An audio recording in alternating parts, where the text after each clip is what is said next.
ज्ञान होना और ज्ञान का अहंकार होना, इन दोनों में ज्ञान का होना ही ठीक है, ना कि ज्ञान का अहंकार होना। कुछ ऐसा ही हुआ मेरे साथ में जब मैंने एक वीडियो संत रामपाल जी महाराज के ऊपर बनाया, और जहाँ तक मैंने पढ़ा सुना जाना संत रामपाल जी के बारे में, जैसा मुझे लगा मैंने अपनी राय दी और मैंने एक वीडियो बनाया कि संत रामपाल जी बुद्ध के प्रचारक हैं। तो इस पर रामपाल समर्थक टूट पड़े और कमेंट पर कमेंट आने लगे कि अज्ञानी हैं आप और आपको गहराई में जाने की जरूरत है, आप ही बुद्ध के प्रचारक होंगे।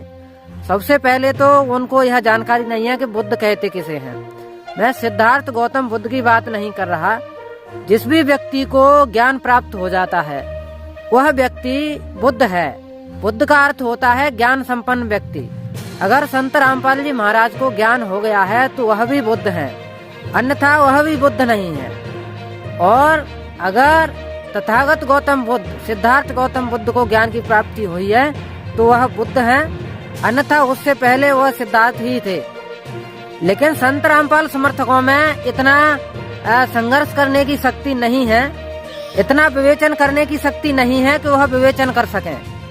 उनका एक ही है, रट्टू तोते की तरह, कि उन्होंने एक ही शब्द रट लिया है, अगर कोई हमारे खिलाफ में बोलेगा तो हम उसको अज्ञानी घोषित कर देंगे और उसको अज्ञानी ही पुकारेंगे, जैसा कि संत रामपाल जी पुकारते हैं। हर किसी को अज्ञानी बोलना यह बेहद गलत होगा, किसी को जाने पहचाने बिना। मैंने इतना सा ही कहा वीडियो में कि जो संत रामपाल जी हैं उन्होंने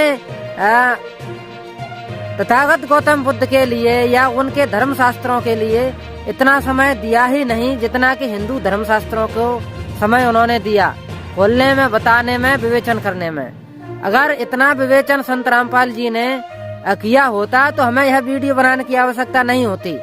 हालांकि मैं इस बात को स्वीकार करता हूं कि संत रामपाल जी महाराज ज्ञान को प्राप्त महामानव हैं, इसलिए वह इतना बड़ा परिवर्तन कर पाए और उनके अनुयायियों में नशा बिल्कुल भी नहीं है और काफी हद तक सामाजिक कुरीतियों से दूर हैं और कई कुरीतियों को वह अपने आप से बिल्कुल समाप्त कर चुके हैं।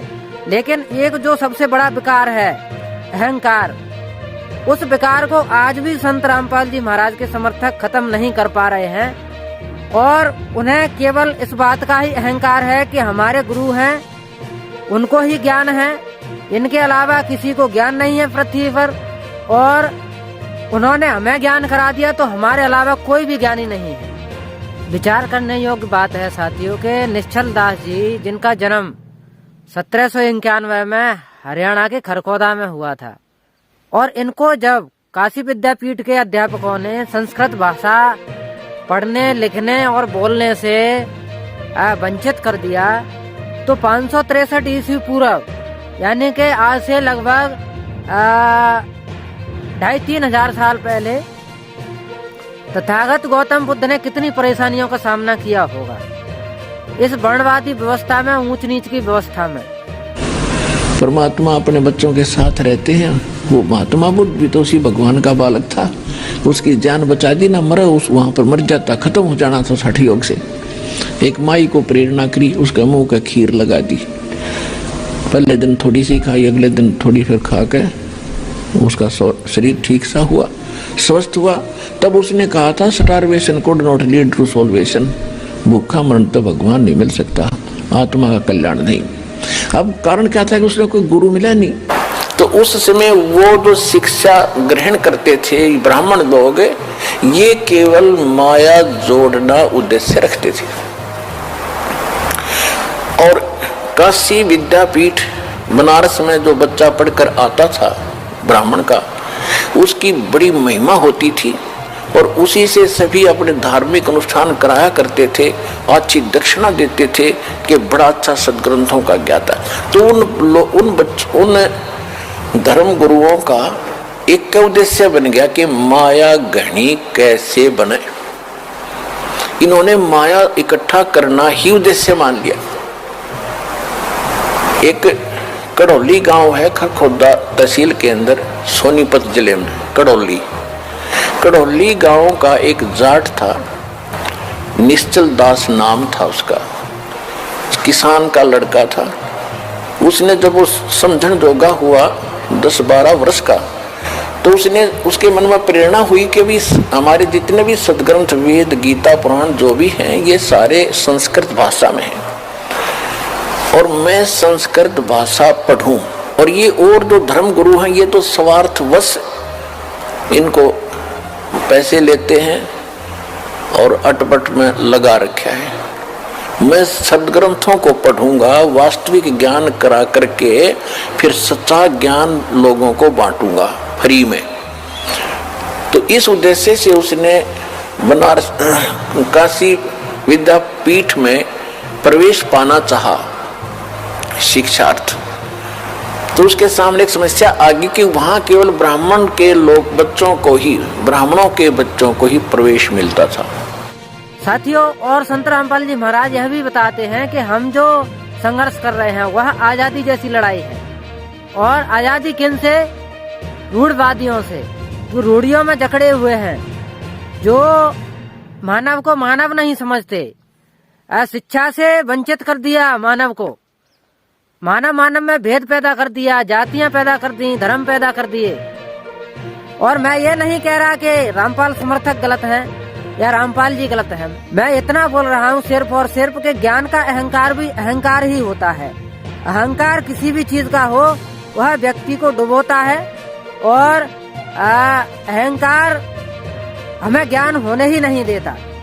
और जिस प्रकार से निश्चल दास जी को काशी विद्यापीठ के जो गुरु हैं उन्होंने संस्कृत भाषा पढ़ने और लिखने से मना कर दिया, वंचित कर दिया, इसी प्रकार साथियों तथागत गौतम बुद्ध के साथ कुछ हुआ होगा। तो साहित्य में हमें सभी धर्मों के साहित्य को पढ़ना पड़ेगा, न कि किसी एक धर्म के को, या हम किसी एक धर्म को इग्नोर करके दूसरे धर्म को बताना चाहें तो ये भी गलत होगा। तो संत रामपाल जी ने तथागत गौतम बुद्ध के धर्म ग्रंथों के बारे में कुछ भी नहीं बताया, एक पेज भी खोल के नहीं बताया। तो इस प्रकार से यकीन कैसे किया जाए कि जो संत रामपाल जी महाराज हैं वह तथागत गौतम बुद्ध के बारे में सही सही बता रहे हैं। अन्य धर्म ग्रंथों को उन्होंने जिस प्रकार से खोल के बताया है, उनको इनके बारे में भी खोल के बताना चाहिए था अगर इनमें कुछ गलती है तो। और मैं तो ये कह रहा हूँ कि अब अगर संत रामपाल जी महाराज से, संत रामपाल जी के जो समर्थक हैं वह ऊपर हैं या उनको ज्ञान हो ही गया है, तो वह खोल के बता दें कहीं पर, लेकिन प्रमाण दें। बिना प्रमाण के कोई बात ना करें। जिस प्रकार से संत रामपाल जी किसी भी तथ्य का विवेचन करने के लिए, किसी तथ्य को सिद्ध करने के लिए प्रमाण बताते हैं, साहित्यिक साक्ष्य बताते हैं, उसी प्रकार बौद्ध धर्म के साहित्य में आपको बौद्ध धर्म के जो भी बोला गया है उनके बारे में प्रमाण दिखाने होंगे, तो ही आपको सही माना जाएगा। अन्यथा इस बात को कोई स्वीकार नहीं करेगा कि जो गौतम बुद्ध के बारे में संत रामपाल जी बोल रहे हैं वह सही है। तो साथियों, इसी के साथ मैं आपसे अपील करता हूं कि आप हमारे चैनल पर नए हैं तो हमारे चैनल को सब्सक्राइब करें, लाइक करें, कमेंट करें और सभी दोस्तों में शेयर करें साथियों।